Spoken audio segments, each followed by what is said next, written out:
আসসালামু আলাইকুম সবাইকে। আজকে আমরা বাংলাদেশ রিসার্চ অ্যানালিসিস এর ইনফরমেশন নেটওয়ার্কের পক্ষ থেকে এখানে একত্রিত হয়েছি।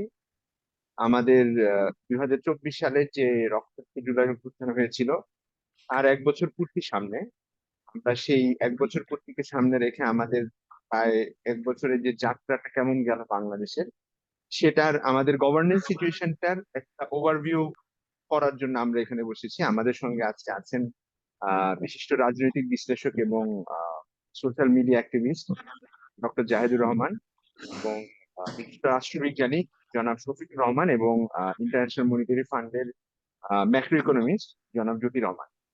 আমাদের আজকের আলোচনাটা আমরা চেষ্টা করব একটু নাগরিক কেন্দ্রিক। বাংলাদেশের নাগরিকরা কেমন আছেন, সাধারণত আমাদের বাংলাদেশে এখন যে আলোচনাগুলো হয় সংস্কার, নির্বাচন, আমরা এগুলো থেকে বের হয়ে আমাদের দেশের গভর্নেন্সটা কেমন চলছে, আমাদের নাগরিকরা কেমন আছেন, এবং নাগরিকরা সামনে কি ধরনের আশা আশঙ্কার মধ্যে আছেন, এবং আমরা জুলাই গণঅভ্যুত্থানের পরে বাংলাদেশকে ঘিরে যে স্বপ্নগুলো দেখছিলাম, সেই স্বপ্নগুলোর প্রেক্ষিতে আমাদের সামনের বছরগুলোর যাত্রা কেমন হতে পারে, সেগুলো নিয়ে আমাদের একটা সামগ্রিক আলোচনাটা আজকের উদ্দেশ্য। তো আজকের আলোচনাটা আমি শুরু করতে চাচ্ছি আহ জাহেদ ভাইকে দিয়ে। জাহেদ ভাই হয়তো আজকে দেখেছেন যে ইকোনমিস্ট একটা রিপোর্ট ছাপা হয়েছে, ডক্টর মোহাম্মদ ইউনূসের, আমাদের বাংলাদেশ সরকারের প্রধান উপদেষ্টা, আহ, ওনার এক ইন্টারভিউ প্রেক্ষিতে একটা রিপোর্ট ছাপা হয়েছে দি ইকোনমিস্টে, যেখানে তারা মোটামুটি একটা আশঙ্কা বা অনিশ্চয়তার কথা বলেছে। আমরা যদি বাংলায় জিনিসটাকে বলি যে সংস্কারের পথ বাধা প্রতিশোধ প্রবণতা, ইকোনমিস্ট হেডলাইনটা ছিল এরকম। ওয়ারেজ গত মে মাসে ইকোনমিস্টের এরকমই একটা রিপোর্ট ছিল বাংলাদেশের উপরে, সেটা হচ্ছে পরিবর্তনের পথে বাংলাদেশ, নেতৃত্বে ডক্টর ইউনূস। এই যে মে মাসে ইকোনমিস্ট যেখানে একটা বেশ আশার জায়গা থেকে রিপোর্ট করে, আজকে জুন মাসে আরেকটা রিপোর্ট করলো, যেখানে ধরেন ইকোনমিস্টের চিফ অ্যাডভাইজারের ইন্টারভিউ প্রেক্ষিতে তারাই সংশয়, খানিক হতাশার টোনে লেখা। এই প্রেক্ষিতে আপনার কি মনে হয় যে আমাদের গত এক বছরের যে গভর্নেন্সের যাত্রাটা, সরকারের যাত্রাটা, আপনি কিভাবে মূল্যায়ন করেন আমাদের জুলাই গণ অভ্যুত্থানের প্রেক্ষিতে? প্রথমে ডক্টর জাহিদুর রহমানকে দিয়ে আমরা শুরু করবো। জাহেদ ভাই। ধন্যবাদ আসিফ। মানে ইকোনমিক্সের 1 মাস বা অল্প একটু বেশি সময়ের পরের রিপোর্ট, আমরা একটু অপেক্ষা করি সরকারের দিক থেকে কি রেসপন্ড করা হয়। আমাদের নিশ্চয়ই মনে আছে নিউ ইয়র্ক টাইমস যখন বাংলাদেশকে নিয়ে, বিশেষ করে বাংলাদেশে এই যে এক্সট্রিমিজম বা রাইটিস্ট, যে ফান্ডামেন্টালিজমের উত্থানের একটা সম্ভাবনা, মানে উত্থান ঘটে গেছেও বলে নাই, সম্ভাবনা ঘটে গেছে, and they gave lots of examples. তখন দেখলাম ভীষণ রিয়াক্ট করা হয়েছিল। মানে আমি খুব ক্রুডলি যদি বলি, এগুলো আমার কাছে শেখ হাসিনা গিরি মনে হয়, যে যাই বলছে যেটা পক্ষে যাচ্ছে না সেটার বিরুদ্ধে, এটা বাজে, এটা ফালতু। নিউ ইয়র্ক টাইমস তখন ফালতু হয়ে গেছে। অথচ নিউ ইয়র্ক টাইমস কিন্তু আমরা দীর্ঘদিন শেখ হাসিনার সময় শেখ হাসিনাকে ঝামেলায় ফেলার জন্য নিউ ইয়র্ক টাইমসের রিপোর্ট আমরা ব্যবহার করেছি। অনেকগুলো রিপোর্ট, অসাধারণ সব, বাংলাদেশে একটা পুরো জেলখানার সাথে তুলনা করে রিপোর্ট করেছিল। ঠিক একই জিনিস ইকোনমিস্ট এখন ভালো বলছে না। আমি ধারণা করি সরকারের মধ্যে একই ধরনের ডিনায়াল দেখা যাবে। কারণ আসলে এখন ইকোনমিক্স বলেছে না নিউ ইয়র্ক টাইমস বলেছে এটা বিষয় না। নিউ ইয়র্ক টাইমস যে কথা বলেছে আসিফ, আমরা দীর্ঘদিন থেকে এই কথা বাংলাদেশে বসে বসে বলছিলাম। আমাদের হাতে বিরাট লিস্ট ছিল কিভাবে সকল কিছু তৌহিদি জনতা কিভাবে বিভিন্ন ক্ষেত্রে ইসলামের নাম ব্যবহার করে নানা রকম নানা রকম কাজ করছিল, যেগুলোর ব্যাপারে সরকার একেবারেই নির্বিকার ছিল। এখানে ইকোনমিক্স যা বলছে একই, খুব বেশি নতুন কোনো কথা নেই। তবে যেটা জরুরি সেটা হচ্ছে সরকারের প্রতি সিম্প্যাথি থাকা একটা নিউজ পেপার। তারা এখন খুব অল্প সময়ের মধ্যে তারা এখন ফ্রাস্ট্রেশন দেখাচ্ছে, আমরা এটাকে সিগনিফিকেন্ট দেখবো। এট দ্য সেম টাইম এটা যেহেতু খুবই গুরুত্বপূর্ণ একটা গ্লোবাল মিডিয়া, সেটারও একটা আলাদা ইম্প্যাক্ট আছে। সবকিছু মিলে আমরা এইটা বলতে পারি যে ডক্টর ইউনূসের প্রাথমিকভাবে, যে ডক্টর ইউনূসের ইন্টারন্যাশনাল যে অ্যাকসেপ্টেন্সের আলাপ আমরা করেছি, তিনি যখন প্রথম দায়িত্বে এসেছেন, তখন আমরা এটাকে সবচেয়ে বড় তার ইউএসপি মনে করছিলাম, যে তিনি এটাকে ব্যবহার করে অনেক কিছু করে ফেলতে পারবেন। একটা জায়গায় উনি সফল হয়েছেন। আমি বিশ্বাস করি যে শেখ হাসিনার পর ভারত আমাদের যতটা ঝামেলা করতে পারতো, এবং ঘটনাচক্র ওই সময় যেহেতু ডেমোক্রেট সরকার ছিল ক্ষমতায়, অন্তত for the first 3 or 4 months, এই সময়টায় তিনি এটা সামাল দিতে পেরেছেন। কিন্তু ইন্টারন্যাশনালি এটুকু অ্যাকসেপ্টেন্স ছিল, এগুলো আস্তে আস্তে যে ডেটেরিয়েট করছে, এটার একটা ক্লিয়ার ইন্ডিকেশন। কিছুদিন আগে তিনি ব্রিটেনে গিয়ে, মানে যে যে কারণেই হোক না কেন, মানে ব্রিটেনের প্রাইম মিনিস্টার একটা সৌজন্য সাক্ষাৎ ওনার সাথে করবেন না, এটা এক ধরনের অবিশ্বাস্য ব্যাপার মনে হতে পারে তার স্টেচারের একজন মানুষের জন্য। শুধু সেটা না, জ্যোতি ভাই আছেন, আইএমএফ এর আহ নানান ইস্যুস থাকে, কোনো সন্দেহ নাই। বাংলাদেশ আইএমএফ এর মানে তাদের যে ক্রাইটেরিয়া সেটা শেখ হাসিনার সময় ফুলফিল করতে পারে না। কিন্তু ইউনূসের কিছু না কিছু প্রভাব থাকবে, এগুলো খুব সহজে হয়ে যাবে, এগুলো হয় নাই। সুতরাং আমি এটা বলতে পারি যে এটার জন্য যথেষ্ট টাফ ফাইট করে অনেক কিছু করে শেষ পর্যন্ত ইনস্টলমেন্ট গুলো পাওয়া গেছে। তো ওনার ইন্টারন্যাশনাল যে অ্যাকসেপ্টেন্স ছিল সেটা কমে আসছে বেশ খানিকটা, এটা শিওর। এখন কেন এটা হচ্ছে, আপনি যেটা প্রশ্ন করেছেন যে গভর্নেন্সের দিক থেকে কি ছিল, মানে ওনারা 3-0 কে সামনে এনে কেউ কেউ একটা নতুন 3-0 বানিয়েছে, এর মধ্যে একটা জিরো হচ্ছে জিরো গভর্নেন্স। আহ এটা তো সত্য, বাংলাদেশে আসলে এই সরকারের প্রধানতম ব্যর্থতা হচ্ছে গভর্নেন্সের। এখন এটা বললেই কেউ লাফ দিয়ে উঠবেন যারা সরকারের পক্ষে কথা বলেন, প্রেস সচিব, উপদেষ্টা, তারা শেখ হাসিনা যাওয়ার পর কি হয়েছে, শেখ হাসিনা দেশটাকে এর আগে কি করেছে। আসিফ, এগুলো না আমাদের চেয়ে মাইনরিটি খুব বেশি মানুষ ফলো করে নাই, এবং আমরা এটা করেছি ওভার দ্য ইয়ার্স। শেখ হাসিনার রেজিমের বিরুদ্ধে আমরা যখন ফাইট করেছি, আমরা একটা ইন্টেলেকচুয়াল লেভেল থেকে যখন ফাইট করতে যাই, তখন আমার কাছে এই খুঁটিনাটি জানা খুব জরুরি। সুতরাং শেখ হাসিনা কোথায় কোথায় কি কি সমস্যা করেছে, এ ধরনের একটা রেজিম ক্ষমতায় থাকার জন্য স্টেটের স্ট্রাকচার ভেঙে ফেলতে হয় আমরা জানি। সব ইনস্টিটিউট তো বটেই, গভর্নমেন্টেরও যেসব প্রতিষ্ঠান আছে সরাসরি পরিচালনা করতে পারে, সেগুলো সে ধ্বংস করে ফেলবে, এটাই নিয়ম জানি। সবকিছু জানার পরও বলছি, এই সরকার মানে এগুলোকে কনসিডার করেও এই সরকার যতটুকু সফল হতে পারতো তার আশপাশেও জানি গভর্নেন্সের কোথাও আমরা আসলে পৌঁছতে পারিনি, এবং এটা আরো খারাপের দিকে গেছে। অথচ আমার এক্সপেকটেশন ছিল এই সরকারের কাছে এইরকম যে এই সরকার সংস্কারের কিছু করছে, আলাপ আছে, সংস্কার থাকুক, চলুক। কিন্তু অনেক পলিসি ডিসিশন আছে, এই সরকার র্যাদার গভর্নেন্স এর জায়গায় বেশ কিছু বেঞ্চমার্ক তৈরি করবে। আমি এই কথাটা এতবার বলেছি, অনেকের কাছে ক্লিশে মনে হতে পারে, কিন্তু আমি বলেছি অনেকগুলো জায়গায় আমরা কোথায় কোথায় আমাদের প্রবলেম আছে, কোথায় কোথায় কাজ ঠিক মতো হয় না। দু একটা জায়গায় হয়েছে, যেমন একটা ছোট উদাহরণ যদি দেই, হজ ম্যানেজমেন্ট এবার ভালো হয়েছে। প্রায় এবারই হজের সময় দেখা যেত কিছু কিছু লোকজন যেতে পারছে না ইত্যাদি। তো এটা একটা গভর্নেন্স এর পার্ট, কারণ এখানে একটা মিনিস্ট্রি এটাকে ওভারসি করে। এটা একটা বেঞ্চমার্ক যে এই সালে হজে কোনো প্রবলেম হয় নাই। আমরা ভবিষ্যতের কোনো নির্বাচিত সরকার তার যখন ঝামেলা হবে, আমরা কিন্তু তখন এইটাকে দেখাতে পারবো গভর্নেন্স এর পয়েন্ট অফ ভিউ থেকে। এর বাইরে হাতে করে আরো দু একটা খুঁজলে হয়তো খুঁজে পাওয়া যাবে, কিন্তু আমাদের দেশের সরকার যেভাবে চলছিল, তার গভর্নমেন্টের ইনস্টিটিউট গুলো, তার উইং গুলো যেভাবে চলছিল, সেগুলো রাদার আগের তুলনায় অনেক ক্ষেত্রে অনেক বেশি খারাপ চলছে। বাংলাদেশে গুড গভর্নেন্স এর পথে সবসময় একটা আলাপ করাপশন নিয়ে থাকে। আমি অনেক ব্যবসায়ীর সাথে কথা বলে দেখেছি যে বাংলাদেশে করাপশন ইভেন এখন বেড়েছে। তো এইসব জায়গায় তারা পদক্ষেপ নিতে পারেন নাই, এবং আরো অন্যান্য যা যা ক্ষেত্রে করা যেতে পারতো সেগুলো কোনো জায়গায় তারা আসলে ঠিকঠাক মতো ব্যবস্থা নিতে পারেন নাই। আমি আবারও বলছি, সব প্রবলেম নিয়েও যদি তার এই দক্ষতার জায়গা থাকতো। এখন আমি আপনাদেরকে স্মরণ করতে বলবো সবাইকে, যারা নুরুল কবিরের সাথে যখন একটা ইন্টারভিউ হয়েছিল প্রধান উপদেষ্টা, সেটা অল্প কিছুদিন 3-4 মাস হবে, তখন তিনি অবিশ্বাস্য ভাবে কতগুলো অনেস্ট কথা বলেছেন। অনেস্ট কথার জন্য তাকে আমরা সাধুবাদ জানাই। যে দেশের একটা সর্বোচ্চ পদে বসে থাকা মানুষ, তিনি বলছেন তার উপদেষ্টাদের ফেইলিয়ার নিয়ে যখন বলা হচ্ছে, যারা বিভিন্ন মিনিস্ট্রি ওভারসি করছেন, তিনি বলছেন আমিই তো ঠিকছি, আমি কি পারছি নাকি ঠিক মতো। একদম এই ধরনের ঢঙে উনি কথা বলেছেন। তাদেরকে আমি কিভাবে বলবো, আমরা সবাই মিলে চেষ্টা করছি। তারপর একটা পর্যায়ে উনি বলছেন আমরা করে যাচ্ছি, যদি লেগে যায় ভালো, না লেগে গেলে আমাদের কপাল খারাপ। মানে একটা সরকারের প্রধান যিনি তার গভর্নেন্স ঠিক করতে পারছেন না, সেই মানুষটা প্রয়োজনে পরিবর্তন করবেন, নতুন মানুষ নেবেন, কিছুই হচ্ছে না। যেমন মানে নিরাপত্তা বিষয়ক ইস্যু, মানে একটা দেশে সরকার আছে কিনা সেটা বোঝার প্রধান জায়গাটা হচ্ছে একটা জায়গায় জননিরাপত্তা কোন পরিস্থিতিতে আছে। এখনো এখনো বাংলাদেশে মব তৈরি হচ্ছে। সেই মব নানান কিছু, সবসময় যে ইসলামের নামে মব তৈরি হচ্ছে তা না, এর বাইরেও নানান রকম মব তৈরি হয়েছে। হয় কিছুদিন আগে আমরা দেখেছি যারা জিএম কাদেরের বাড়িতে হামলা হয়েছে মব তৈরি করে, ওখানে বিএনপির লোকজন ছিল, এনসিপির নেতারা ছিল। এটা নিয়ে অনেক কথাবার্তা হয়েছে, সরকার কোনো ক্ষেত্রে কোনো পদক্ষেপ আসলে সেই অর্থে নিতে পারেনি বা নিচ্ছে না। যদি নাও নিয়ে থাকে, আমরা এটাকে ব্যর্থতা হিসেবে দেখেই আমরা এটাকে বিবেচনা করাবো। শুধু তাই না, সরকারের প্রেস সেক্রেটারি মানে প্রধান উপদেষ্টা প্রেস সেক্রেটারি এখন এটাকে আবার প্রেশার গ্রুপ টুপ বলে একজন জায়েজ করার চেষ্টা করছে। তাহলে খেয়াল করি, গভর্নেন্সের ব্যর্থতা শুধু না, সেই ব্যর্থতা স্বীকার না করে রাদার অন্যভাবে পোট্রে করার চেষ্টা, মানে এগুলো প্রত্যেকটা শেখ হাসিনার মতো। আমি এই সরকার শেখ হাসিনা সরকার হয়ে গেছে তা বলছি না, কিন্তু যে ডিনায়াল এবং অন্য একটা কিছু বলে এটাকে ব্লাফ দেওয়ার চেষ্টা, এইসব কিছু ঘটছে। আমি এ পর্যায়ে এটুকু বলে শেষ করতে চাই, প্রধান উপদেষ্টা সর্বশেষ দুটো পাবলিক স্পিচ যদি আমরা দেখি, একটা হচ্ছে 26শে মার্চের আগে, 25শে মার্চ তিনি চায়না যাওয়ার আগে, এবং আরেকটা হচ্ছে এই কিছুদিন আগে যখন তিনি নির্বাচনের রোড ম্যাপ ঘোষণা করলেন। খুব অবাক হয়ে আমরা দেখবো প্রচুর ডিনায়াল আছে, এটা ভুল অভিযোগ, এবং একই সাথে অনেক অর্জনের তালিকা দেখানোর চেষ্টা, খুঁটিনাটি যেগুলো খুব বড় কিছু না সেগুলো অর্জনের তালিকা দেখানোর চেষ্টা, আবারও দোষারোপ কে কে কি ঝামেলা করছে সেগুলো বলার চেষ্টা। মানে শেখ হাসিনার স্পিচে আমরা যে ধরনের বিষয় দেখতাম একই ধরনের বিষয় দেখেছি।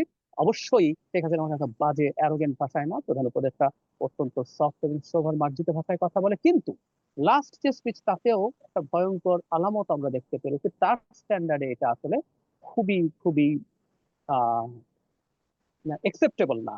উনি চট্টগ্রাম বন্দর ইজারা দেয়া নিয়ে একটা বিদেশি কোম্পানিকে একটা জায়গায় বলছেন, যারা এটার বিরোধিতা করবে তাদেরকে প্রতিহত করুন, ঠিক প্রতিহত শব্দটা ব্যবহার করেছেন। তাহলে বটম লাইন হচ্ছে এই, সরকারের গভর্নেন্স অত্যন্ত খারাপ। কিন্তু এই সরকারের কাছ থেকে আমরা এটা চাইতাম, কারণ এই সরকারের কোনো স্টেক নেই, ও তো নির্বাচনে পার্টিসিপেট করছে না, বা ও জোর করে ক্ষমতায় থাকতে চাচ্ছে না, সুতরাং তার জায়গা থেকে ওই স্বীকৃতি নাই, চেষ্টা নাই। এগুলো আরো বেশি গর্হিত অপরাধ বলে আমি মনে করি।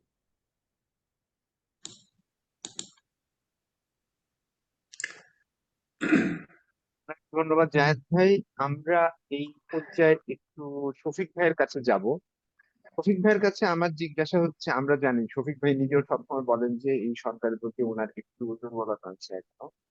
তো এই প্রেক্ষিতে আমি আপনার কাছে জানতে চাবো, আপনি যেহেতু একজন রাষ্ট্রবিজ্ঞানী এবং রাষ্ট্র পরিচালনার বিষয়ে আপনার একাডেমিক পড়াশোনা আছে, এবং আমাদের এইরকম পরিস্থিতি তো পৃথিবীর ইতিহাসে যে খুব কমন সেটাও না, আবার একদম ইউনিক সেটাও না। যখন একটা গণ অভ্যুত্থান হয়েছে, গণ অভ্যুত্থানের পরে একটা কনসেনসাস বেসড গভর্নমেন্ট আমরা বলতে পারি, মানে এটা কনসেনসুয়ালি সবাই একটা বড় রাজনৈতিক পক্ষ এবং সামরিক একটি সরকার গঠন করেছে। কিন্তু এরপরেও যদি আমরা গত 3 বছরে অন্য দুটো অন্তত দেশের সাথে তুলনা করি, একটা হচ্ছে শ্রীলঙ্কা। শ্রীলঙ্কাতে প্রায় একই ধরনের গণ অভ্যুত্থানের পরে ওদের দেশের কি অবস্থা হয়েছে, এবং সিরিয়াতে ঘটেছে, সিরিয়াতেও কিন্তু আপনার আমাদের পরেই একটা গণ অভ্যুত্থান হয়েছে কাছাকাছি ধরনের, ওখানেও একই ধরনের একটা সরকার গঠন। তো কিন্তু এই দুটো দেশের দিকে যদি আমরা তাকাই, এই দুটো দেশে কিন্তু ল অ্যান্ড অর্ডার পরিস্থিতি, সিরিয়া কিন্তু আমাদের চেয়ে অনেক ভয়ঙ্কর পরিস্থিতি একটা দেশ, অনেকদিন ধরে অন্তর্ঘাত যুদ্ধ পরিস্থিতি, কিন্তু এরপরে সিরিয়ার যে ল অ্যান্ড অর্ডার পরিস্থিতি আমরা অন্তত আন্তর্জাতিক মিডিয়ার মাধ্যমে দেখতে পাই। সবচেয়ে গুরুত্বপূর্ণ শ্রীলঙ্কা, আমাদের কাছাকাছি ধরনের দেশ, সেখানে কিন্তু তারা মোটামুটি বেশ দ্রুত গতিতে গুছিয়ে একটা নির্বাচনে দিয়ে গেছে। আপনার মতে আমাদের এখানে এই যে জাহেদ ভাই যেটা মেনশন করলেন, বা আমাদের প্রেস সচিব মহোদয়ের ভাষায়, আমরা, কারণ আমরা এখনো পর্যন্ত প্রধান উপদেষ্টা সরকার গঠনের পর থেকে উনি কোনো প্রেস কনফারেন্স করেন, উনি কিছু পাবলিক স্পিচ দিয়েছেন, এবং আমার যতদূর মনে পড়ে 3জন বড় মানে প্রমিনেন্ট এডিটরের কাছে 3টা ইন্টারভিউ দিয়েছেন, জনাব মাহফুজ আলম, জনাব মতিউর রহমান এবং জনাব নুরুল কবির সাহেব। এছাড়া ওনার কোনো ইন্টারভিউ আমার মনে পড়ছে না বাংলাদেশি মিডিয়া। আপনার কাছে কি মনে হয় যে এই সরকারের জবাবদিহিতার জায়গাতে যতটা আন্তরিক, যতটা সিরিয়াস থাকা দরকার ছিল, এই সরকার কি জবাবদিহিতার জায়গাতে ততটা আন্তরিক কিনা? 2 নম্বর প্রশ্ন আপনার কাছে, যে সরকার গঠনের পরে, কারণ সরকার গঠিত হয়েছিল এক এলোমেলো সময়, তখন হতেই পারে যে উপদেষ্টার নিয়োগটা যথাযথ হবে না, কিন্তু এরপরে আমাদের স্বাস্থ্য উপদেষ্টাকে নিয়ে সব মানে অভিযোগ উঠেছে, স্বরাষ্ট্র উপদেষ্টার অভিযোগ উঠেছে, সবচেয়ে গুরুত্বপূর্ণ আমাদের রোহিঙ্গা বিষয়ক যে বিশেষ সহকারী এবং যাকে পরবর্তীতে জাতীয় নিরাপত্তা উপদেষ্টা হিসেবে নিয়োগ করা হয়েছে, উনি কিন্তু রোহিঙ্গা ম্যানেজমেন্টের বিষয়ে ব্যর্থতা দেখেছেন আমি বলবো। কারণ উনি বলেছেন যে রোহিঙ্গা প্রত্যাবাসন একটা পরিকল্পনা হবে, সেখানে রোহিঙ্গাদের ঘুরপাক ঘটেছে বাংলাদেশ, সেখানে ওনার মিথ্যা তথ্য দেওয়ার একটা অভিযোগ এসেছে, এবং এরপর ওনাকে জাতীয় নিরাপত্তা উপদেষ্টা নিয়োগ করা হয়েছে, যেখানে ওনার কোনো সাফল্য নেই। এই যে ওনার ম্যানেজমেন্টের ক্ষেত্রে প্রধান উপদেষ্টা, যে উনি কোনো ব্যর্থ লোককে সরান না, এবং রাজনৈতিক পক্ষগুলোর ক্ষেত্রে উনি পরিষ্কার একটা পক্ষপাত দেখান, এটাকে আপনি একটা রাষ্ট্রবিজ্ঞানীর জায়গাতে, এই আমরা আগে যেটা বললাম যে অন্য দুইটা দেশের প্রেক্ষিতে আমরা কিভাবে দেখবো, আপনি এটাকে কিভাবে মূল্যায়ন করেন? আচ্ছা, এখানে আহ, রাষ্ট্র মানে পলিটিক্যাল সায়েন্স নিয়ে কথা বলাতে একটা একটা জিনিস মানে প্রথমেই বলে রাখা উচিত, এখানে অনেক মত আছে, কিন্তু আমার একটা পরিষ্কার মত হলো যে প্রত্যেকটা কান্ট্রির সিচুয়েশন অনেক আলাদা। সুতরাং কোনো ইন বিটুইন কান্ট্রি তুলনা করার চাইতে মানে উইদিন কান্ট্রি অ্যানালাইসিস করাই বেটার, যে ওই কান্ট্রির হিস্ট্রি, ওই কান্ট্রির ঐতিহ্য, এবং বাইরে থেকে অবশ্যই আমরা থিওরি এবং অন্যান্য মেকানিজম, মানে কিভাবে মানে কজাল মেকানিজম যেটা বলে কি কারণে কি হয় এটা আনতে পারবো, কিন্তু ওই কারণ কান্ট্রির হিস্ট্রি দেখতে হবে। কিন্তু বাংলাদেশের এই ক্ষেত্রে আমার কাছে সবচেয়ে ক্রিটিক্যাল একটা ইম্পর্টেন্ট হলো, পলিটিক্যাল সায়েন্স একটা ইম্পর্টেন্ট জিনিস আছে ক্রিটিক্যাল জাংচার, বলে যে ইতিহাসের কিছু সন্ধিক্ষণ আসে, যে এটা হলো গিয়ে ফিজিক্সে যেমন সিঙ্গুলারিটি আছে না, যে বিগ ব্যাং সিঙ্গুলারিটি, যে যখন মানে এর আগে কি আছে আমরা বলতে পারি না, মানে সিঙ্গুলারিটির পরে যে কোনো দিকে সিঙ্গুলারিটির সময়ে সামান্যতম একটা মানে একটা চেঞ্জের জন্য, একটা প্যারামিটার চেঞ্জের জন্য পুরোপুরি নতুন দিকে চলে যায়। এরকম মানে পলিটিক্যাল সায়েন্সও কথা আছে যে মানে এক একটা দেশের ইতিহাসের একটা সন্ধিক্ষণ আসে, যখন একটা ডিসিশন বা অন্য একটা ডিসিশনের কারণে পরবর্তী অনেক কিছু এটা এফেক্টেড হয়, যেটা কিন্তু এর আগের দিকে কি হয়েছিল এটা দিয়ে বলা যায় না। যেমন তুমি এখানে যেটা বলছি যে আমরা তো ডক্টর ইউনুসকে সিলেক্ট করেছিলাম, হ্যাঁ উনি অনেক করেছেন, কিন্তু উনি তো সিলেক্ট নাও হতে পারতো, তাই না? ওনার বদলে যদি আরেকজন পর উপদেষ্টাকে আমরা নিতাম, তাহলে কিন্তু আমরা দেখা যেত এই অবস্থায় আসতো না। আমি বলছি না যে ভালো, হয়তো আরো খারাপ হতো, আরো অনেক কিছু হতো, কিন্তু এখনকার সরকার যারা হয়েছে, যেদিকে এগিয়েছে, এর অনেকটাই কিন্তু আমরা ওই সন্ধিক্ষণে 5ই আগস্ট থেকে 8ই আগস্টে আমরা কি ডিসিশন যেগুলো নিয়েছি সেই ডিসিশন গুলোর উপরেই ডিপেন্ড করছে। এখন এখানে হ্যাঁ অবশ্যই ব্যর্থতার দিক দিয়ে অনেক ইয়ে কথা আছে। আমার যে ইকোনমিক্স আর্টিকেলটা নিয়ে তুমি যেটা বললে আর কি, যে ওখানে আমার একটা লাইন খুব ইয়ে লাগলো, যেটা ইকোনমিক্সের মতো আর্টিকেলও এটা বলছে, যে এই সরকার এই ছাত্রদেরকে বিশেষ সুবিধা দেওয়ার জন্য অনেক চেষ্টা করেছে, কিন্তু তবু তারা পপুলারিটি ঠিক মতো পায়নি, মানে এটা ক্লিয়ারলি বলেছে। আমার কাছে পলিটিক্যাল সায়েন্স তো না, আমার এই আর্টিকেলটা পড়ার আগে থেকে এটা মনে হচ্ছিল যে আমরা মহাভারতের পৌরাণিক পড়েছিলাম না, যে মানে যে দুঃশাসন যে ছিল, মানে অন্ধ পিতৃ স্নেহের কারণে সে আর কি তার যে কৌরব বংশের বা তাদের অনেকগুলা ইয়েকে সে মানে ইয়ে করতে পারেনি, এবং তাকে বারবার মানে বলার জন্য যে অনেক অন্যায় অবিচার হচ্ছে, কিন্তু তবু সে তার পিতৃ স্নেহের কারণে করেনি। এখন বাংলাদেশে এটাকে আমি ঠিক পিতৃ স্নেহ বলা যাবে না, এটাকে তো নাতি স্নেহ বলা যায়। এই সরকারের একটা বড় দুর্বলতা হলো প্রথম থেকেই তারা মানে এই যে একটা পার্টিকুলার পলিটিক্যাল উদ্দেশ্যে এগিয়েছে, যে একটা এই ছাত্রদেরকে একটা ইয়ে করতে হবে, এটা কিন্তু একটা বড় গলদ হয়ে গেছে। এটা মানে আমি অত ডিটেল ইয়েতে যাচ্ছি না, কিন্তু এটা এটা তো প্রথম থেকেই যে আমাদের বাংলাদেশের যে যত পলিটিক্যাল অস্থিরতা, যত কিছু, এই যে এখনকার দিনের মব, তারপরে এই বিভিন্ন ডিসিশন নেওয়াতে অসুবিধা, এগুলো অনেক কিছুর পিছনে এটা আছে, যে তারা সরকার এটা মনে করছে দেশ শাসন রিফর্ম এগুলো তো আছে, কিন্তু হয়তো তার চেয়ে আরো বড় ইম্পর্টেন্ট হলো কি যে একটা পার্টিকে একটা ইয়েকে দাঁড় করে দেওয়া। এই গণ অভ্যুত্থানের পরপরই একটা আমরা কথা উঠেছিল মানুষের কাছে, ওই মুহূর্তে মানুষের হয়তো রক্তের গরমে অনেকে হয়েছিল, যে বলেছিল যে হাসিনাকে মানে তাড়িয়েছে যারা, দেশ শাসন করবে তারা। তা ঠিক আছে, এটা মানুষের আবেগের ভিত্তিতে এটা বলেছে, কিন্তু এটা কি আসলেই সম্ভব? যারা এই ইয়ে করেছে, শুধু ঢাকা ইউনিভার্সিটির ছাত্ররা তো করেনি, আরো অনেকেই করেছে, কিন্তু ঢাকা ইউনিভার্সিটির ছাত্ররা যারা আন্দোলনে নেতৃত্ব দিয়েছে, তাদের কি একটা দেশ ক্রিটিক্যালি চালানোর মতো সামান্যতম অভিজ্ঞতা আছে? তাদের তো একটা প্রতিষ্ঠান চালানোর অভিজ্ঞতাই নাই। দেশ শাসন কি এত সোজা একটা জিনিস? এখানে মানে বাংলাদেশিদের একটা অবসেশন হলো যে আমাদের ড্রয়িং রুমে বসে আমাদের অনেকেই শুনতে বলে, যে সবাই বলে যে সবার কাছে দেশ চালানোর খুব ইজি ইজি ফর্মুলা আছে, হ্যাঁ একে পিটাবো, ওকে ইয়ে করবো, এটা করলেই মানে দেশ ঠিক হয়ে যাবে। মানে কিন্তু এগুলা তো মানে মানুষের ইয়ে কথা, কিন্তু এগুলাকে যখন আমরা দেশ দেশ চালানো যে কত ক্রিটিক্যাল একটা ব্যাপার, এটা তো আমাদের উপলব্ধি করতে হবে। এবং এই তুমি যে বললা যে স্বাস্থ্য উপদেষ্টা এবং অন্যান্য উপদেষ্টাগুলো নেওয়া, এগুলো শুরুতেই এগুলো অনেক কিছুই কিন্তু মানে ডক্টর ইউনূসের উপর পড়ে, উনি কিছু ভালো ভালো উপদেষ্টা নিয়েছেন, কিছু আবার মানে অনুপযুক্ত উপদেষ্টাও নিয়েছেন, এবং ঠিকমতো উনি হায়ারিং ফায়ারিং করতে পারেননি, এবং অনেক কিছুই করতে পারেননি। তো এবং তুমি যেটা বললে জবাবদিহিতা, হ্যাঁ এটা সবচেয়ে বড় কথা হলো যে জাহেদ শুধু নয়, এবং আমাদের সবারই এই সরকারের সমালোচনা করতে আমাদের খুব খারাপ লাগে। খুব খারাপ লাগে, কারণ আমরা সবাই প্রচন্ড আশা নিয়ে হাসিনা চলে যাওয়ার পরে আমরা মানে অত্যন্ত উজ্জীবিত হয়েছে, এখনো জুলাইয়ের কথা মনে পড়লে আমাদের মানে গলার মধ্যে আবেগ চলে আসে। তো সুতরাং এই সরকার এটা আমাদের আমাদের সরকার এটা। সুতরাং এই সরকার যদি একটা ব্যর্থ হয়, তার মানে কি এটা হবে, এটা কি আসলে হাসিনার দোষ না, এটা কি আমাদের দোষ? মানে এটা কি, এটা আমাদের নিজেদেরই মানে খারাপ লাগে। সুতরাং আমরা প্রথম থেকে এভাবে করতে পারি না। আমি যখন মানে ইয়ে হওয়ার পর অগাস্টে গেলাম, অগাস্টে যে যখন মানে দেশে গেলাম, দেশে যে তখনই আমি বললাম যে যে ঠিক আছে এত ফ্রি পরিবেশ, কিন্তু মানুষজন এই উপদেষ্টাদের ঠিক মতো সমালোচনা করতেছে না কেন? প্রথম থেকে আমাদের সমালোচনা উপদেষ্টাদের বিভিন্ন আসছিল এই যে পিনাকি, ইলিয়াস এদের মতো লোকজন উল্টাপাল্টা সমালোচনা, যে এ কার ভারতের চর, ও কি করছে, ও কার কি সম্পর্ক, ও কি করছে, কিন্তু অ্যাকচুয়াল যে পারফরমেন্স কে কি করতেছে এই ধরনের সমালোচনা। হ্যাঁ, ওই সকল জিনিসগুলো আজে বাজে সমালোচনাগুলা অনেক মানে মানুষ নিউজ মানুষের অ্যাটেনশন গিয়ে করছে, কিন্তু উপযুক্ত সমালোচনা বা উপযুক্ত জবাবদিহিতা বা নিউজ পেপারগুলা যে এই এই গভর্নমেন্ট এই মন্ত্রণালয়ে এই কাজ হচ্ছে, এরকম কোনো নিউজ পেপারগুলো এরকম ইয়ে করছে না। সুতরাং নিউজ পেপারে যে এত স্বাধীনতা পেল, এই স্বাধীনতার কি উপযুক্ত ব্যবহার তারা করতে পারছে? পারে নাই। এখন কেন পারে নাই, হয়তো তাদেরও আছে যে তারাও চায় নাই যে এই সরকারকে সমালোচনা করতে। তো সুতরাং মানে এটা মানে একটা কথা যেটা আমাদের নিজেদেরও ব্যর্থতা, যে আমরা আসলে এই একটা সরকার আসার পরে যে তাদেরকে যেভাবে মানে অবশ্যই আমাদের নিজেদের সরকার এটা, কিন্তু নিজেদের সরকার হলেও তারা তো আসলে তাদের উপর একটা বড় দায়িত্ব দিছি। কোন একটা দায়িত্ব দেওয়ার সময় তাদেরকে অবশ্যই আমাদের মানে দেখে শুনে রাখতে হবে। এই দেখে শুনে রাখাটা আমরা মানে সবাই জাতি হিসেবে আমাদের মিডিয়া আমরা সবাই মিলে ব্যর্থ হয়েছি, এটা বলা যেতে পারে এটা। অনেক ধন্যবাদ শফিক ভাই। আশা করি যদি ভাই আমাদের সঙ্গে আছেন, জ্যোতি ভাইয়ের কাছে আমি শফিক ভাই এবং জাহেদ ভাইয়ের কথা থেকে কিছু প্রসঙ্গ তুলবো। যে শফিক ভাই যেটা বললেন যে এই সরকারকে আমরা যেভাবে করেছি, এভাবে আসলে সম্ভবত বাংলাদেশের ইতিহাসে 1972 সালে যখন শেখ মুজিবুর রহমান ফিরে আসেন পাকিস্তানের কারাগার থেকে, তখন ওনার উপরে জাতির যে প্রত্যাশা ছিল, অনেকটা কাছাকাছি ধরনের প্রত্যাশা ডক্টর মোহাম্মদ ইউনূসের অন্তর্বর্তীকালীন সরকারের উপর ছিল। এবং জাহেদ ভাই যেটা সরাসরি ওনার নিজস্ব ইউটিউব চ্যানেলে বা বিভিন্ন বক্তব্যে বলেন, যে কিরকম ভাবেই আমাদের সেই আশাভঙ্গ হয়েছে কিনা, এক নাম্বার।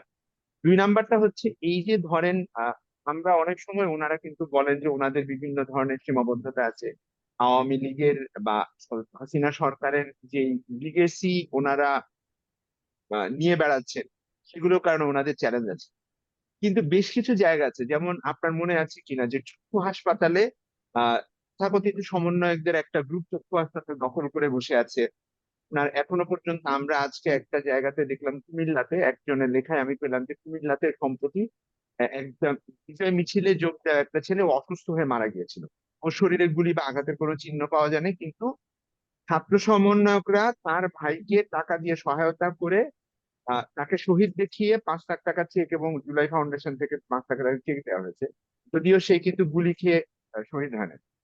শুধু এখানে থেমে থাকে নাই, তার ভাইয়ের মাধ্যমে স্থানীয় যেই বৈষম্য বিরোধী আর ছাত্র আন্দোলন এবং জানাপার নেতারা এখানে তার ভাইকে দিয়ে মিথ্যা মামলা করিয়েছে, যেখানে 196 জনকে আসামি করা হয়েছে।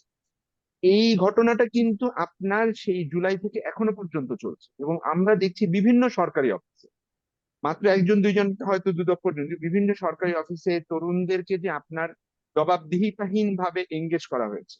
আমাদের যে সংস্কার কমিটি গুলো করা হয়েছিল, সেখানে যে তরুণদেরকে নেওয়া হয়েছিল তাদের যোগ্যতা অনুসারে কিন্তু নেওয়া হয়নি, জাস্ট জাস্ট পিক করে দিয়ে দেওয়া হয়েছে, এবং এখনো পর্যন্ত তাদেরকে যে কোনো ধরনের জবাবদিহিতা কোনো কিছু আনা হচ্ছে না। এটাকে তো আপনার এই প্রবণতাকে তো আমরা আওয়ামী লীগ সরকার বা হাসিনা সরকার উপরে দিতে পারি না, তো এই সরকার উপর আমাদের দিতে হবে। এই যে আমরা এই কথাগুলো নিয়ে, আপনি জানেন যে আপনি যেহেতু আমাদের শুধু ব্রেইনের মেম্বার না, নাগরিক কোয়ালিশন নামে একটা আমাদের কোয়ালিশন ফর্ম হয়েছে, যারা এখন আহ সরকারের সাথে এবং রাজনৈতিক দলগুলোর সাথে সংস্কার প্রস্তাব নিয়ে এক ধরনের সমঝোতার মধ্যে আনার চেষ্টা করছে।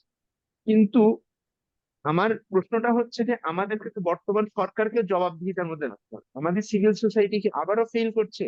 কারণ আমরা যদি কারণ আমাদের এই নাগরিক কোয়ালিশন বা সিভিল সোসাইটির কথার টোনে আমার কাছে মনে হচ্ছে যে সামনের নির্বাচনে বিএনপি জিতে ক্ষমতায় চলে আসবে, ল্যান্ডস্লাইড ভিক্টরিতে ক্ষমতায় চলে আসতে তারা দানবে পরিণত, তাদেরকে প্রতিহত করতে হবে। আর আমরা এক কল্পিত দানবকে প্রতিহত করতে গিয়েছি, আমরা যে একটা বর্তমান সরকারি যে একটা আহ ব্যর্থ দানবের মতো জায়গায় চলে যাচ্ছে, সেদিকে কি আমরা তাকাবো না?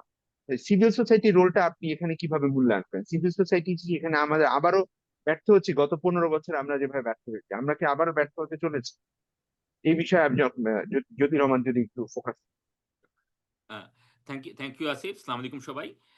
ওকে, সো আমি সিভিল সোসাইটি নিয়ে কথা বলবো, বাট তার আগে আমি যে জাহেদের ইকোনমিস্ট আর্টিকেলের সাথে কিছু অ্যাড করতে চাই, আর শফিকের অবজারভেশনের সাথে অ্যাড করে তারপরে সিভিল সোসাইটিতে আসি, ঠিক আছে? আচ্ছা, সো ইকোনমিস্টের আর্টিকেলের সাথে নিউ ইয়র্ক টাইমসের আর্টিকেলগুলি বা মানে ইকোনমিস্ট একটা নিউজ ম্যাগাজিন, আর নিউ ইয়র্ক টাইমস হচ্ছে daily news paper.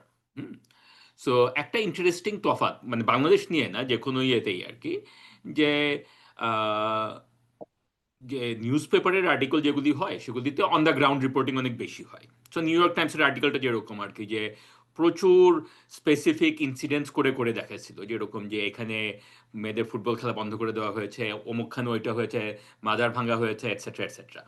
That's what reporting does. ইকোনমিস্টের আর্টিকেলগুলি একটু হায়ার লেভেলে হয় সাধারণত। হায়ার লেভেল মানে একটু একটু একটু উঁচু থেকে দেখানো হয় আর কি, বার্ডস আই ভিউ টাইপের। তো এখন ওরা ওদের আর্টিকেলগুলি বিভিন্ন দেশে ওরা কিভাবে করে, ওরা যেটা করে সেটা হচ্ছে যে এরকম যে দে টক টু ওই যে দেশে যায় সে দেশের, টু পুট ইট ব্লান্টলি, সেই দেশের ইংলিশ স্পিকিং এলিট সোসাইটির কাছে জিজ্ঞেস করে যে এরকম যে তোমার দেশে কি হইতেছে, এবং সেটাতে তারা শোনে, সেটার উপরে বেস করে মানে ওদের ওই অন দ্য গ্রাউন্ড গ্রামে গঞ্জে গিয়ে রিপোর্টিং। সবসময় যে হয় না তা না, মাঝে মধ্যে তারা হিউম্যান ইন্টারেস্ট স্টোরি করে। কিন্তু এই আর্টিকেলটা যেটা লেখা হয়েছে এগুলি যখন মানে মে মাসের আর্টিকেলটা এবং এখন যেটা আর্টিকেল, এটা আসলে হোয়াট ইট ইট ডাজ যে ইট রিফ্লেক্টস যেরকম যে ঢাকায়, for the lack of any better word আর কি, যে ঢাকায় আরবান অ্যাফ্লুয়েন্ট সোসাইটিকে চিন্তা করতেছে, সেটার রিফ্লেকশন। সো আসিফ, আপনি যেটা বললেন যে মে মাসে ইকোনমিস্ট একটু পজিটিভ ছিল আর এখন একটু নেগেটিভ হয়েছে, one way I would think about that is যে এরকম যে দিস প্রবলি রিফ্লেক্টস যে ঢাকায় ওই ওই সোসাইটিটা যারা ইকোনমিস্টের রিপোর্টারের সাথে কথা বলবে, দ্যাট মেবি জাহেদের সাথেও হয়তো কথা বলেছে, আমি জানি না, বাট যাদের সাথে কথা বলতে চায় বা বলতে পারে অ্যাক্সেস আছে, তারা কি ভাবছে সেটা রিফ্লেক্ট করে। সো এটা জাস্ট একটা অবজারভেশন দিলাম। আচ্ছা, আরেকটা জিনিস যেটা জাহেদের সাথে আমি সুর মিলিয়ে বলি, যে গভর্নমেন্টের অনেক ফেলিওর আছে, বা অনেক ফেলিওর আমরা কি এক্সপেক্ট করেছিলাম করিনি, লিভিং দোজ থিংস অ্যাসাইড, একটা জিনিস I expected similar to Zahed, সেটা হচ্ছে যে এই গভর্নমেন্টের কাছ থেকে, and similar to probably Asif আপনার কাছেও বা শফিকের সাথেও, সেটা হচ্ছে যে এই গভর্নমেন্টের কাছে আমি একটু বেশি ট্রান্সপারেন্সি অ্যান্ড অনেস্টি এক্সপেক্ট করেছিলাম। Okay, so I can excuse their governance failure. Manifold governance failure, um, uh, political failures, যেটা শফিক বলেছে সেটার সাথেও আমি কথা বলবো একটু। সো আই কুড সে যেরকম যে ঠিক আছে এগুলি অনেক কিছুই তারা ফেল করবে। উই হ্যাভ টু রিমেম্বার যে 5ই আগস্টে যে খালি সরকার পতন হয়েছে তা না, 5ই আগস্টের বায়তুল মোকাররমের খতিব থেকে শুরু করে বাংলাদেশ ব্যাংকের গভর্নর থেকে শুরু করে সব থানা সবাই পালিয়ে গেছে। So okay, I am willing to accept, মানে এগুলিকে এক্সকিউজ না বলে এক্সপ্লেনেশন যেটাই বলি, I am willing to accept all of those things. কিন্তু যেটা আমি সিনসিয়ারলি এক্সপেক্ট করছিলাম যে এরকম যে এই government will continue to B honest about this things. আমরা সেটা দেখতে পাচ্ছি না, আমরা সেটা দেখতে পাচ্ছি না। যখন নিউ ইয়র্ক টাইমসের আর্টিকেলটা জাহিদ যেটার কথা বললো, এটার তো মানে ওই হাসিনা আমলে যেরকম যেরকম যে না না এরকম কিছু হয়নি, শুধু হাসিনা আমলে না, তার আগেও বিএনপির গভর্নমেন্টের সময় সেরকম ছিল যে বিদেশি মিডিয়াতে কোনো একটা নেগেটিভ নিউজ আসলে পরে প্রথম ইমিডিয়েট রিয়াকশন হচ্ছে যে এটা তথ্য সন্ত্রাস।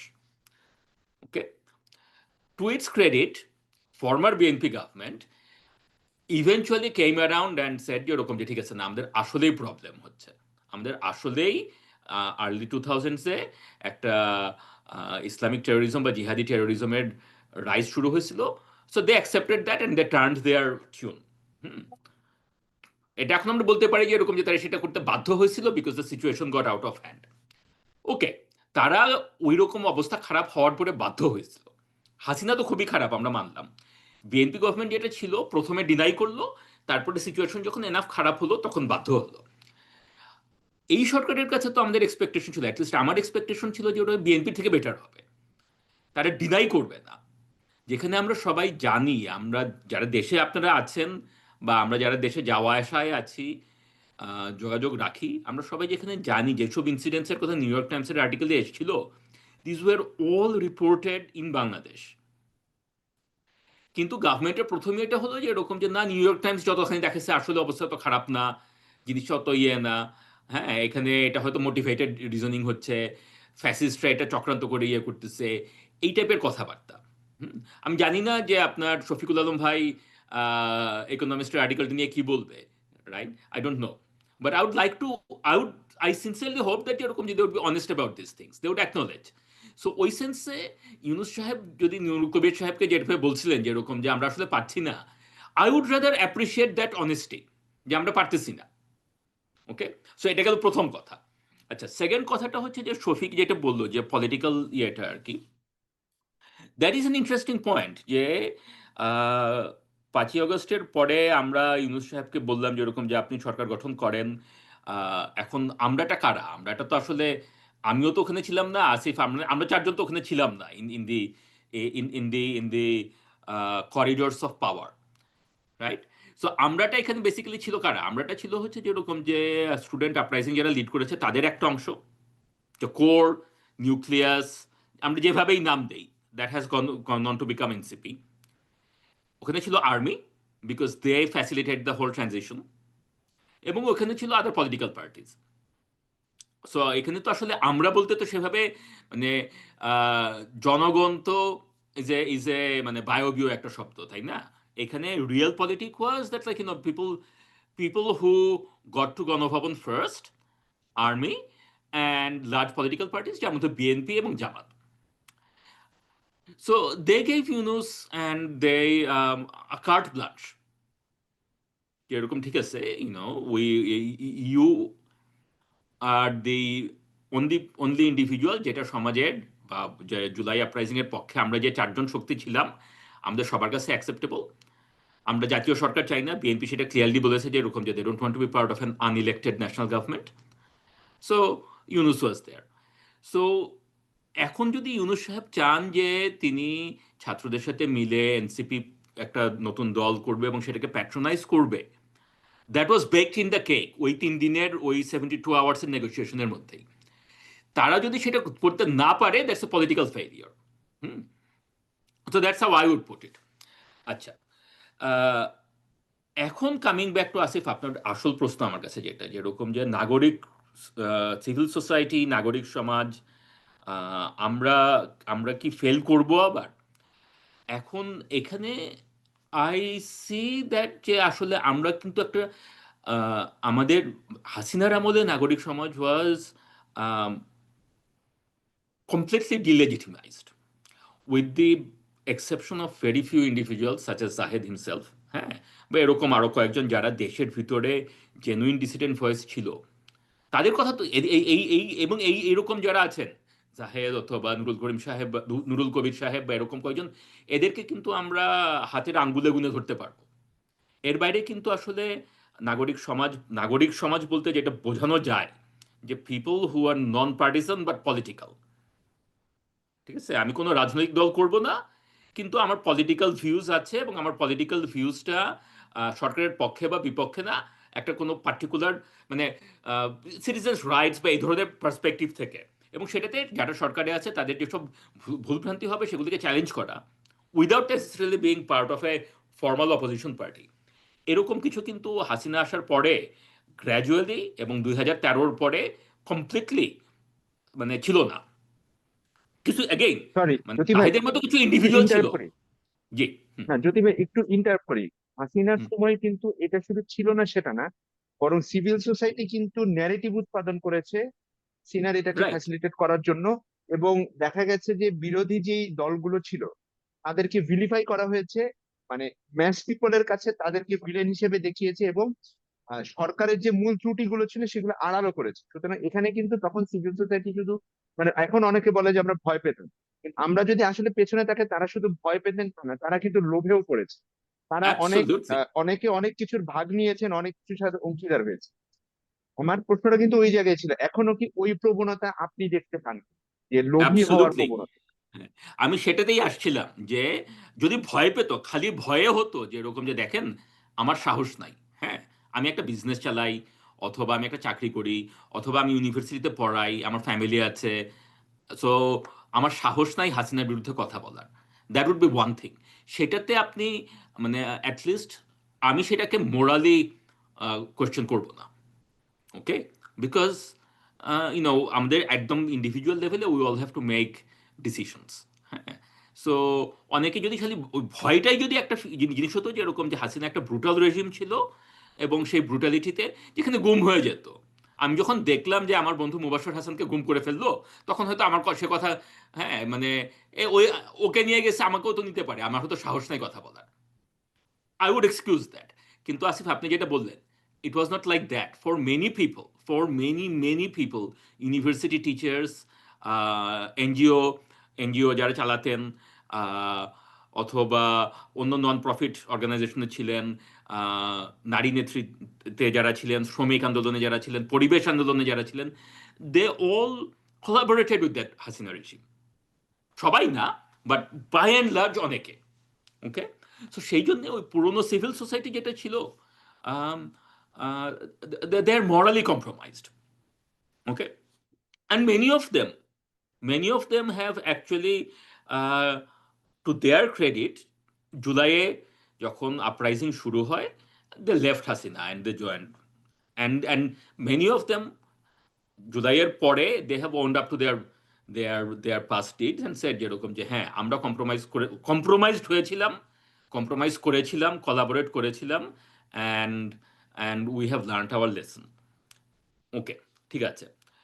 তাই যদি হয়, আমরা যদি সেই লেসনটা লার্ন করে থাকি, সেটা তো খালি মুখে বললে হবে না, সেটা তো আমাদের অ্যাকশনেও দেখতে হবে।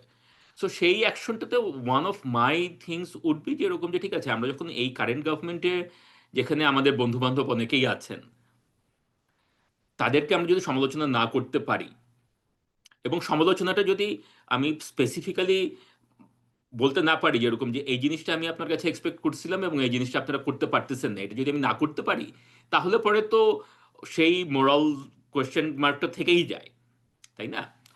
সো এখন সেটা কি হচ্ছে এবং সেটা কি আমরা ওভারকাম করতে পারবো? I think that is too early to tell. It is এই জন্য টু আর্লি টু টেল, তার কারণ হচ্ছে যে আহ, আমার অবজারভেশনে যেহেতু ওই বেনিফিট অফ দ্য ডাউটটা দেওয়া হয়েছিল সরকারকে একদম প্রথম থেকেই, যেরকম যে আওয়ামী শাসন খুব খারাপ ছিল, you have inherited a broken country. So এখন এটা এক একজন এক একভাবে দিয়েছে, কারোর হয়তো ছিল 3 মাস, কারোর 6 মাস, কারোর 9 মাস, রাইট? সো কালেকটিভলি সেই সময়টা হয়তো এখনো আসেনি। আমি আমার পার্সোনাল কথাটা বলতে পারি, যে আমার পার্সোনাল কথাটা হচ্ছে যে আপনার যখন দেখা গেল যে the government kept lying to people, this government, হ্যাঁ, তখন আমার মনে হলো যে okay, I have to call this out, right? So মিথ্যা কথার কি কি বলতে পারি আমি? যেমন একটা তো ছিল হচ্ছে যে আমি যেটা বললাম যে নিউ ইয়র্ক টাইমসের denial, that's a very easy excuse. কিন্তু যখন মায়ানমার করিডোর নিয়ে যখন ইস্যুটা আসলো, রাইট? সো গভর্নমেন্ট প্রথমে একবার বলা হলো যে এরকম যে আমরা করিডোর দেব, তারপরে বললো যে এরকম যে না আমরা এরকম কোনো কথা হয়নি, তারপরে বললো যে এরকম যে না এটা আসলে অমুক উপদেশটা ভুল বলেছে, হ্যাঁ আমরা প্যাসেজ দিব, হিউম্যানিটেরিয়ান প্যাসেজ। তারপরে বলা হলো যে এরকম যে না আমরা রোহিঙ্গাদের ফেরত মানে পাঠিয়ে দিতে পারবো। তারপরে বলা হলো যে এরকম যে না আমরা এরকম কিছুই বলিনি। হ্যাঁ, এখন আপনি এটাকে বলতে পারেন যে communication failure. I would actually say যেরকম যে ঠিক আছে, কমিউনিকেশন ফেইলিয়ার ইজ, অ্যান্ড আমি নিজেও এটাকে লিখেছি ভাই কমিউনিকেশন একটা ফেইলিয়ার, প্রশ্ন কিন্তু ছিল, হ্যাঁ। যদি ভাই একটা প্রশ্ন হুম, ছিল, হুম, সেটা হচ্ছে যে এই যে রোহিঙ্গা বিষয়ে কিন্তু এই সরকারের পক্ষ থেকে যে ক্যাটাগরিক্যাল লাইটা এসেছিল যে ওই হুম, যে রোহিঙ্গা প্রত্যাবাসিত হবে একটা প্রত্যাবাসিত হবে, সার্টেন টাইমের মধ্যে, ওনারা ওনারা একটা সার্টেন টাইমের মধ্যে একটা সার্টেন অ্যামাউন্ট অফ রোহিঙ্গা প্রত্যাবাসিত হবে, রাইট। এই কথাটা কিন্তু তখন আমি আমার মনে আছে অ্যাক্টিভিস্ট, সিভিল সোসাইটি, মিডিয়া তাদের মধ্যে পুরোপুরি কল আউট করেছিলেন শুধুমাত্র ডক্টর জাহিদুর রহমান ওনার নিজস্ব টিভি চ্যানেলে, ইউটিউব হুম, চ্যানেলে, এবং ওনাকে এখন মোটামুটি তুলোধুনো করে ফেলা হয়েছে এবং উনি আবার একটা ভিডিও দিতে বাধ্য হয়েছিলেন যে আমি আমার অবস্থানে অটল আছি। এরপরে যখন সরকারের অ্যান্ড হি মিথ্যাটা হ্যাজ বিন ধরা প্রুভড পড়ে, রাইট বাই দ্য ওয়ে। হ্যাঁ, হ্যাঁ, হ্যাঁ এক্স্যাক্টলি, কিন্তু সরকারের মিথ্যাটা ধরা পড়ার পরেও আমার মতো নাগরিক, সাফিসিয়েন্ট অ্যাক্টিভিস্ট বা সিভিল সোসাইটি রিপ্রেজেন্টেটিভকে এটা নিয়ে কিন্তু কথা বলতে দেখেনি, সবাই মিলে কিন্তু সেটা ধামাচাপা দিচ্ছে। এবং ওই জায়গাতে কিন্তু সিভিল সোসাইটিরই চাওয়া দরকার ছিল এরকম একটা মিথ্যা বলা উপদেশটাকে সরকারে রাখা যাবে না, কিন্তু সেই জিনিসটা কিন্তু সিভিল সোসাইটি শো আপ করেন না। এবং এখানে করেনি। কিন্তু আবার সেই এই জন্য ডক্টর জাহিদুর রহমানকে কিন্তু ট্যাগ দেওয়া হচ্ছে যে উনি যেহেতু এবং এই কারণে যারা সরকারের সমালোচনা করছে তারা বিএনপি পন্থী, স্ট্রেইট এই ন্যারেটিভ কিন্তু চলে এসছে। এই জায়গাটাকে আপনি কিভাবে দেখেন? এ- এই যে আমরা রাইট। যে 10 মাস 11 মাস চলে এই পরিস্থিতিটাকে আপনি কিভাবে দেখেন? আমরা যদি এখন সত্যি কথাটা না বলতে পারি, তাহলে পরে আমরা ইলেক্টেড গভর্নমেন্ট আসার পরে তখন সেই গভর্নমেন্টকে কিভাবে অ্যাকাউন্টেবল করব? তখন আমাদের মোরাল লেজিটিমেসি কোথায় যাবে? তাই না? So I think this is a question যে আমরা যারা আহ, আহ, কথা বলি, লেখালেখি করি and so on, right? And সব কাজে কি সব কিছু নিয়ে কথা বলতে হবে তা না। লেটস স্টিক টু আমাদের আমরা যে জিনিসটা জানি সেটা নিয়েই বলি। সেটাতে যদি আমরা দেখি যে গভর্নমেন্ট ফেল করতেছে, we need to speak up, right? হ্যাঁ। সো এবং সেটা যদি আমরা বলি এবং we need to hold the government to account, কারণ তখন যদি গভর্নমেন্ট বলে যে এরকম যে আমরা দেখেন আমরা এটা করতে চেষ্টা করতেছি, এটা হয় নাই, okay, that is the acknowledgement we want from you, যে আমরা এটা চেষ্টা করতেছি এবং এটা হয়নি। সেইটুকু যদি আমরা না করতে পারি তাহলে পরে কিন্তু আমাদের সেই মোরাল লেজিটিমেসিটার ফেরত আসবে না। আর সেটা যদি না আসে তাহলে পরে তো নির্বাচনের পরে আবারও সেই আগের মতন প্রবলেমই হবে। ইটস নট দ্যাট যেরকম যে বিএনপি আসলে চুরি করবে, বিএনপি ঠেকাও, ওর অন্য কেউ ভালো বা খারাপ, that's not the point. Point হচ্ছে যেরকম যে সরকারে যারাই যাবে, ডিসপাইট অল দেয়ার সিনসিয়ারিটি, ডিসপাইট অল দেয়ার, মানে সবাই যে হাসিনার মতো খারাপ হবে তা না, যারা ভালো লোক তারাও যদি সরকারে যায়, দে উইল মেক মিস্টেক্স। এবং সিভিল সোসাইটির কাজই হচ্ছে সেই মিস্টেকগুলি কল আউট করা। যদি আমরা কল আউট না করি তাহলে পরে কে কল আউট করবে? সো আই থিঙ্ক যে এখন এখন আমি তো আমার পার্সোনালি এটা বললাম যে সরকারের মিথ্যা কথা, ক্রমাগত মিথ্যা কথা on number of issues that I know about, সেটাতে যখন চোখে আসছে তখন আই থট এরকম জন্য I need to speak out. এখন এই সেলফ রিয়েলাইজেশনটা হয়তো কালেকটিভলি আসতে এখনো সময় হচ্ছে। I don't no. যদি ভাই আমার আমার একটা একটু এই সিভিল সোসাইটি নিয়ে একটু অ্যাড করতে চাই, আমার কাছে কিছু এক্সট্রা পয়েন্টস আছে মনে হয়। মানে এই সরকারের সাথে সিভিল সোসাইটির সিগনিফিকেন্ট একটা অংশ সরকারের অংশ, মানে শুধু উপদেষ্টা না, বিভিন্ন পদে আছে, তো তারা কথা বলবেন না এটা আমরা মেনে নেই। এর বাইরে একটা ঘটনা ঘটছে, এটা আমি বেশ কিছুদিন থেকে খেয়াল করছি। সিভিল সোসাইটিরও খুব মেজর একটা অংশ আবার সংস্কার আলাপের মধ্যে ঢুকে গেছেন। তারা যেহেতু মনে করছেন সংস্কার এই পরিমাণ হতে হবে, এভাবে হতে হবে, ফলে তারা সরকারের সাথে এক ধরনের অ্যালাইনমেন্ট রাখছেন, কারণ সরকার যেহেতু এটা বলছে এবং তারা মনে করছেন সরকারকে যে তারা কাজটা করিয়ে নিতে পারবেন, ফলে তারা এই সংস্কারের সাথে জড়িত হয়, কেউ ফর্মালি, কেউ বিভিন্ন কমিশনে, ঐক্যমত্য কমিশনে, ওই কমিশনে আছেন, আর বাইরে ব্যক্তিগতভাবে অনেকে নানান সংগঠন তৈরি করছেন, সংগঠনের বাইরেও ব্যক্তিগতভাবে লেখালেখি করছেন, বলছেন। এবং আমি তাদের এটাকে মানে উদ্দেশ্য সৎ মনে করি, কিন্তু নাইভিটি আছে বলে আমি মনে করি। তারা এই কারণে এখন আবার সরকারকে সমালোচনা করছেন না, ফলে আমি মনে করি না এই সরকারের টাইমের মধ্যে আর তারা খুব বেশি সরব হবেন, কারণ তারা সামহাও মনে করছেন it's a large group of public intellectuals যে আমাদের এবারই শেষ সুযোগ আমাদের সংস্কারগুলো করে ফেলার জন্য, এবার যদি না পারা যায় হবে না। তো আমি বাকি সবকিছু বাদ দেই, গভর্নেন্স নিয়ে সমালোচনার দরকার নাই, এই সংস্কারগুলো করি, ভবিষ্যতের বাংলাদেশে যাতে গভর্নেন্স থেকে শুরু করে সবকিছু ফুল প্রুফ হয়ে যায়। এখানে একটা ইলুশনের মধ্যে আছেন, তারাও চুপ আছেন। আমার কাছে মনে হয় এটা একটা বড় কারণ। দিস ইজ অ্যাবসলিউটলি ট্রু যে there is such feeling absolutely. হ্যাঁ। এখন সেইটার একটা একটা যৌক্তিক কারণও আছে। কারণটা হচ্ছে যে এরকম যে সরকার কিন্তু আসলেই লেম ডাক। আমি পার্সোনালি মনে করি যে এনারা আর বেশি দিন থাকতে পারবে না। যদিও হয়তো এনাদের মধ্যে মানে হয়তো তাদের পলিটিক্যাল অ্যাম্বিশনস হয়তো ইউনূস সাহেবের নাই, কিন্তু বা সব অ্যাডভাইজারের নেই, বাট কিছু কিছু অ্যাডভাইজারের হয়তো আছে। বাট মাচ মোর ইম্পর্টেন্টলি তাদের তো একটা পলিটিক্যাল এজেন্ডা তো এখন পরিষ্কার জানাই আছে, যেরকম যে যেটা আর কি ইকোনমিক্স আর্টিকেলে বলা হয়েছে, যেরকম যে they try to give a leg up to NCP. ঠিক আছে? সো সেই পলিটিক্যাল এজেন্ডা থাকার সত্ত্বেও আমি পার্সোনালি মনে করি যে এরকম যে তারা তো আসলেই লেমডা, তারা আর কিছুদিন পরে ইলেকশন দিয়ে তো তারা চলে যাবে।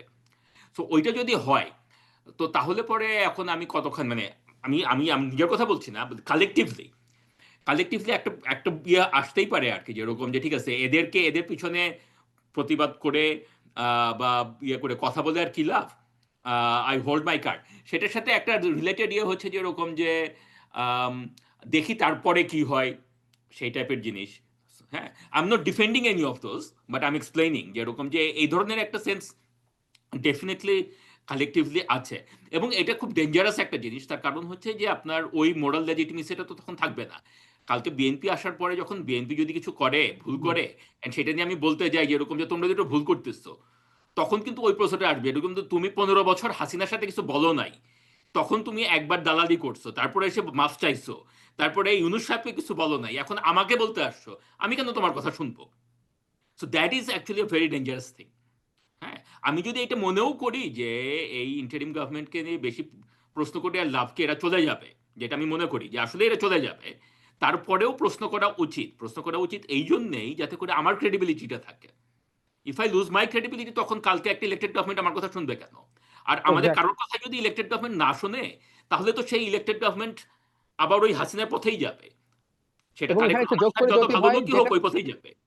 জ্যোতি ভাই, এটা যোগ করি, আগামী ইলেক্টেড গভর্নমেন্টের সময়ে পাবলিক ইন্টেলেকচুয়ালদের রোল, আমি ডেমোক্রেটিক সিনারিওর কথা বলছি, ইতিহাসে এত বেশি আর কখনো হবে না। কারণ বিএনপি অলমোস্ট আনচ্যালেঞ্জড একটা দল থাকবে, মানে তার যে সেকেন্ড লার্জেস্ট দল সেও কিছু না, আসলে কিছু না। জামাতকে বাড়াতে বাড়াতে বাড়াতে 25, 30, 35, 50টা সিটও যদি নিয়ে যান, এটা কিছু না বিএনপি কে চ্যালেঞ্জে ফেলার জন্য। সে পরের নির্বাচনটাও জিতবে সিট কমলে, মানে বিএনপি এখন এই জায়গায় আছে।